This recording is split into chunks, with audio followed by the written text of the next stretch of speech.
গত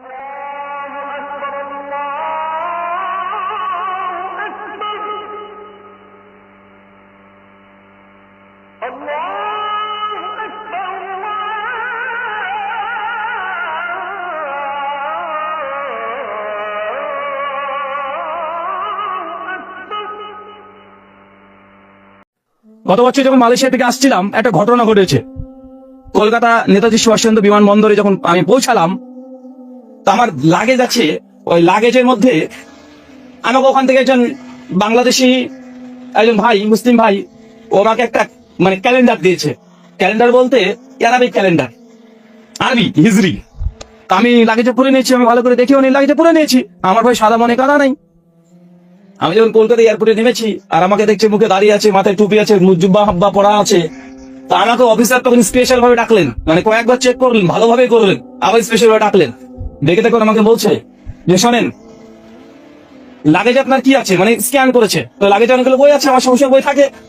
তো বলছে লাগেজ খোলেন। লাগেজটা খুলেছি, বই দেখেছে, কয়েকটা বই আছে, আর তার উপরে ক্যালেন্ডারটা রেখে দিয়েছি। তো ক্যালেंडर तुले बोलছে क्या है?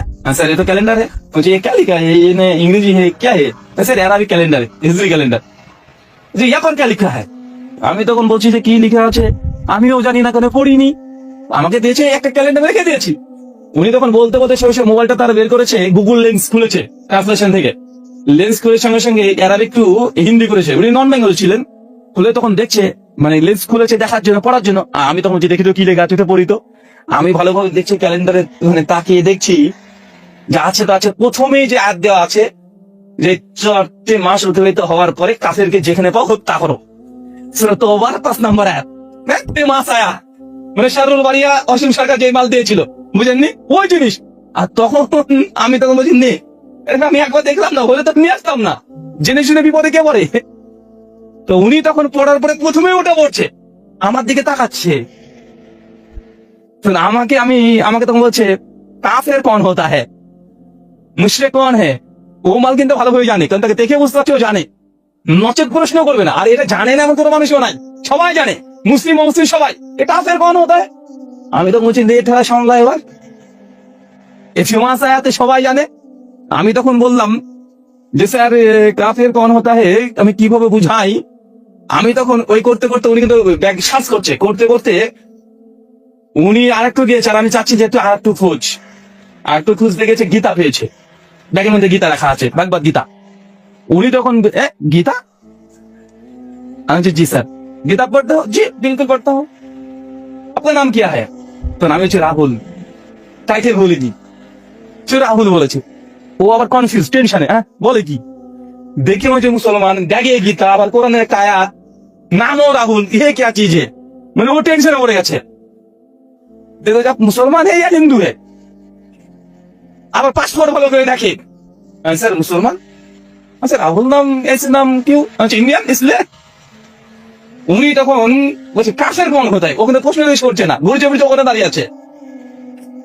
5 থেকে আরো 2-3 জন অফিসার আছে, ওদেরকে দেখে এবার দেখাচ্ছে, দেখে কে লিখা है কিতাব के अंदर क्या लिखा है। আমি তখন বলছি যে স্যার গীতাটা আছে, ওই গীতাটাকে খুলেছি। তো দেখলাম একটা বাংলা গীতা, বুঝলেন না উনি। আমি সঙ্গে সঙ্গে একটা হিন্দি গীতা বের করলাম। বের করে আমি 7ম অধ্যায় শ্লোক সংখ্যা 14 আর 15 বের করেছি।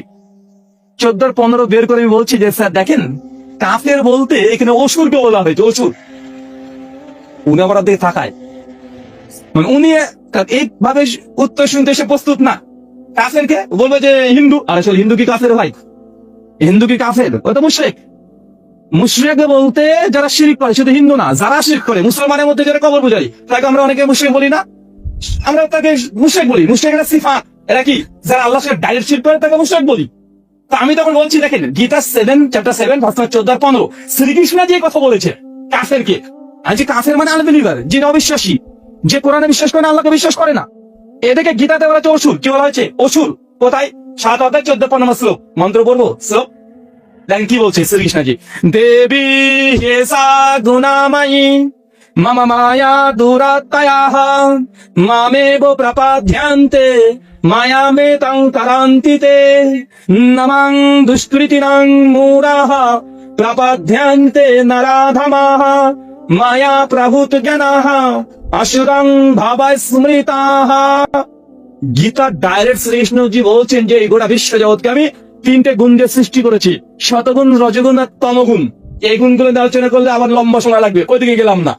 তারপরে তিনি বলছেন যে ব্যক্তি এই মহাবিশ্বের স্রষ্টা আমি শ্রীকৃষ্ণকে মানে না, যে ব্যক্তি আমাকে স্রষ্টা বিশ্বাস করে না, কে বলছে? শ্রীকৃষ্ণজি। যে ব্যক্তি শ্রীকৃষ্ণকে স্রষ্টা গড মানে না, নামাং দুষ্কৃতিনাং মূঢ়াহা, এই ব্যক্তি হচ্ছে দুষ্কৃতি। ভাই বলেন তো মুসলমান, আমরা কি শ্রীকৃষ্ণকে ভগবান মানি? আমরা কি দুষ্কৃতি?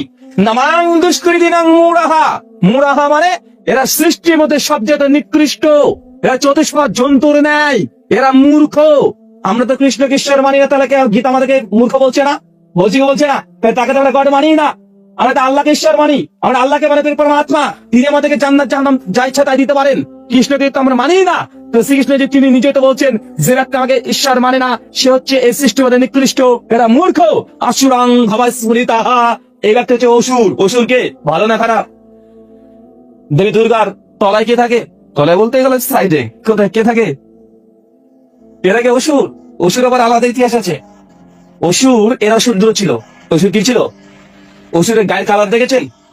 যেমন কালো কুচকুচে না, মুষের মতো দেখতে না, চন্ডাল ছিল জাতিতে। আর দেবী দুর্গা এটা হচ্ছে ব্রাহ্মণ, তার জন্য শূদ্রদের উপর অত্যাচারের সিন দেখানো হচ্ছে, কিন্তু আমাদেরকে উল্টো ইতিহাস পড়ানো হচ্ছে। তাই অসুর মূলত শূদ্রদের পক্ষে আন্দোলন করেছিল সেই সময়, কথা বুঝতে পারছেন?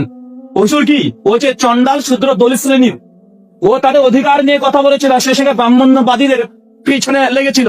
এই জন্য তারা একটা স্টোরি বানিয়েছে, কিন্তু আমাদেরকে দেখাচ্ছে যে অসুর আসলে ও কি ছিল? অসুর খারাপ মানুষ ছিল না। বেদের মধ্যে সুর আর দেবাসুর আর অসুরের মধ্যে যুদ্ধের কাহিনী আছে, মানে আমরা আছি এক, আমাদেরকে দেখাই আর এক। তো শ্রীকৃষ্ণজি বলছে যারা আমাকে ঈশ্বর মানে তারা অসুর, মানে অসুর মানে খারাপ বোঝানোর চেষ্টা করছে। কথা কি বুঝতে পারলেন? তো আমি বললাম যে স্যার দেখেন, যে শ্রীকৃষ্ণকে মানে না তাকে বলছে অসুর, আর আমরা বলি যে আল্লাহকে মানে না সেটা কাফের, একই জিনিস। উনি যখন ঘুরিয়ে পিছিয়ে আবার উত্তর পেয়ে খুশি হয়নি, কারণ আমি ধরুন উনি যে উত্তর চাচ্ছেন সে উত্তর দিব ভেবেছে, আর আমি গীতা করে উত্তর দেখাচ্ছি, উনি তখন বলছে যে কি আহে।